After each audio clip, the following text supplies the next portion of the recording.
ವಾಟಾಳ್ ನಾಗರಾಜ್ ಬಂದ್ ಘೋಷಣೆಯನ್ನ ಮಾಡಿದ್ದಾರೆ. ಯಾವತ್ತು ಎಲ್ಲರೂ ಕೂಡ ಬೆಂಬಲವನ್ನ ಕೊಡಬೇಕು. ಹೋಟೆಲ್ ಸಂಘಟನೆಗಳು, ಶಾಲಾ ಕಾಲೇಜುಗಳು, ಖಾಸಗಿ ಶಾಲಾ ಕಾಲೇಜುಗಳು, ಓಲಾ, ಊಬರ್ ಎಲ್ಲರೂ ಕೂಡ, ದಲಿತ ಸಂಘಟನೆಗಳು ಎಲ್ಲರೂ ಕೂಡ ಈ ಹೋರಾಟಕ್ಕೆ ಬೆಂಬಲವನ್ನ ನೀಡಬೇಕು ಅಂತ ಹೇಳಿ ಮನವಿಯನ್ನ ಮಾಡಿದ್ದಾರೆ. ಬೆಳಗ್ಗೆ 6ರಿಂದ ಸಂಜೆ 6 ಗಂಟೆಯವರೆಗೆ ಕರ್ನಾಟಕ ಬಂದ್ನ ಆಚರಣೆ ಮಾಡಲಾಗುತ್ತೆ. ಬೆಳಗಾವಿ ಭಾಗದಲ್ಲಿ ಇತ್ತೀಚಿನ ದಿನಗಳಲ್ಲಿ ಎಂಇಎಸ್ ಪುಂಡರ ಪುಂಡಾಟ, ಶಿವಸೇನೆಯ ಪುಂಡಾಟವನ್ನ ವಿರೋಧಿಸಿ ಕರ್ನಾಟಕ ಬಂದ್ಗೆ ಕರೆಯನ್ನ ಕೊಡಲಾಗಿದೆ.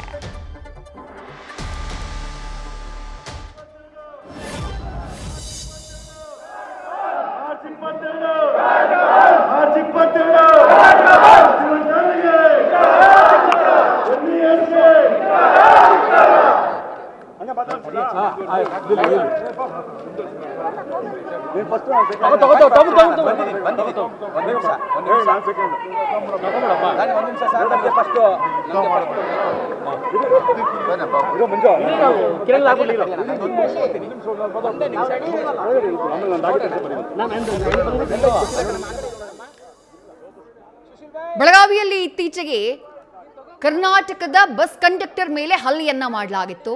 ಆ ಘಟನೆಯಿಂದ ಹೊತ್ತಿದಂತಹ ಕಿಡಿ ಆನಂತರದಲ್ಲಿ ದೊಡ್ಡ ಮಟ್ಟದಲ್ಲಿ ವ್ಯಾಪಿಸಿತ್ತು. ಮಹಾರಾಷ್ಟ್ರಕ್ಕೆ ಹೋದಂತಹ ಬಸ್ ಕಂಡಕ್ಟರ್ ಮೇಲೆ ಮಸಿ ಬಳಿಯಲಾಗಿತ್ತು. ಬಸ್ಗಳ ಮೇಲೆ, ಕರ್ನಾಟಕದ ಬಸ್ಗಳ ಮೇಲೆ ಮಸಿಯನ್ನ ಬಳಿಯಲಾಗಿತ್ತು. ಕರ್ನಾಟಕದ ಕಂಡಕ್ಟರ್ ಬಳಿ ಹಾಗೆ ಚಾಲಕರ ಬಳಿ ಜೈ ಮಹಾರಾಷ್ಟ್ರ ಅಂತ ಘೋಷಣೆಯನ್ನ ಕೂಗಿಸಲಾಗಿತ್ತು. ಇದೆಲ್ಲದರಿಂದ ಆಕ್ರೋಶಗೊಂಡಂತಹ ಕನ್ನಡ ಪರ ಸಂಘಟನೆಗಳು ಮಾರ್ಚ್ 22ನೇ ತಾರೀಕು ಕರ್ನಾಟಕ ಬಂದ್ನ ಘೋಷಣೆಯನ್ನ ಮಾಡಿವೆ. ಕನ್ನಡ ಪರ ಹೋರಾಟಗಾರ ಕರವೇ ಅಧ್ಯಕ್ಷ ಪ್ರವೀಣ್ ಶೆಟ್ಟಿ ಅವರು ನಮ್ಮ ಜೊತೆ ಸಂಪರ್ಕದಲ್ಲಿದ್ದಾರೆ. ಸರ್, ಕರ್ನಾಟಕ ಬಂದ್ನ ಘೋಷಣೆಯಾಗಿದೆ, ನಿಮ್ಮ ಆಗ್ರಹ ಏನು? ಈಗ ಇದ್ರ ಬಗ್ಗೆ ನನಗೆ ಮಾಹಿತಿ ಇಲ್ಲ. ಮೊದಲನೇದಾಗಿ ಬಂದು ಘೋಷಣೆ ಮಾಡಿರುವಂತದ್ದು ನನಗೆ ಮಾಹಿತಿ ಇಲ್ಲ.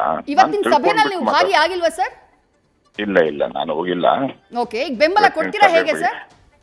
ಇಲ್ಲ, ನಾವು ಇನ್ನೂ ಚರ್ಚೆ ಮಾಡ್ಬೇಕು. ನಮ್ಮ ರಾಜ್ಯ ಪದಾಧಿಕಾರಿಗಳೆಲ್ಲ ಸೇರಿ ಚರ್ಚೆ ಮಾಡಿ ಏನ್ ತೀರ್ಮಾನ ಏನಾಗಿದೆ ಏನು ಅಂತ ತಿಳ್ಕೊಂಡ್ಬಿಟ್ಟು ಮಾತಾಡ್ತೀನಿ. ಅಲ್ಲ, ನೀವು ಮೊನ್ನೆ ಬೆಳಗಾವಿಗೆ ಹೋದ್ರಿ, ಹೋರಾಟವನ್ನ ಮಾಡಿದ್ರಿ. ಖಂಡಿತ ಹೋರಾಟ ಮಾಡಿರೋದು ಆಯ್ತು, ಪೋಸ್ಕೋ ಕಾಯ್ದೆ ವಾಪಸ್ ತಗೊಂಡಿದ್ದು ಆಯ್ತು, ಎಲ್ಲ ಆಗಿದೆ. ಅದಕ್ಕಾಗಿ ನಾವೆಲ್ಲ ತೀರ್ಮಾನ ಮಾಡಿ ಮುಂದಿನ ನಿರ್ಧಾರ ನಾವು ತಗೊಂತೀವಿ. ಇವತ್ತು ವಾಟಾಳ್ ನಾಗರಾಜ್ ಅವರ ನೇತೃತ್ವದಲ್ಲಿ ನಡೆದಂತಹ ಸಭೆಗೆ ಆಹ್ವಾನ ಬಂದಿರ್ಲಿಲ್ವಾ ಸರ್ ತಮ್ಗೆ? ಇಲ್ಲ, ಕರೆದಿದ್ರು. ಲಾಸ್ಟ್ ಟೈಮ್ ನಾನು ಇದ್ದಿಲ್ಲ, ಬೇರೆ ಕೆಲಸದಲ್ಲಿದ್ದೆ.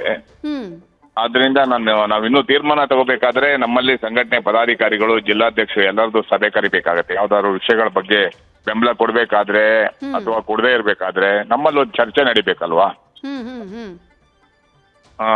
ಆದ್ರಿಂದ ಅದು ಚರ್ಚೆ ಮಾಡಿ ನಾವು ನಿರ್ಧಾರ ತಗೊಂತೀವಿ. Right sir. Thank you news first ಜೊತೆ ಮಾತನಾಡಿದ್ದಕ್ಕೆ.